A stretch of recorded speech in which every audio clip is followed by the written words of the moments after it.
In this video, I am going to teach you how to insert site coordinates, including easting and northing in AutoCAD. This is helpful when working with survey data, topography, or setting out points accurately. Let's make coordinate display easier for your workflow. Let's get started. First, open your AutoCAD and sign into your account. Make sure both the source and destination drawings are open. Next, click the three dots in the bottom right corner of the screen. This opens the customization panel for your status bar tools. Then, look for the option that says Coordinates and check its box. This enables the live coordinate display feature in your workspace. Now, you'll see the current X and Y coordinates appear in the bottom right corner. These values update in real time as you move your cursor.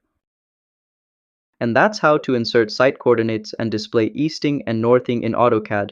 If this helped, like this video and subscribe to How to Tutor for more quick tutorials. See you next time!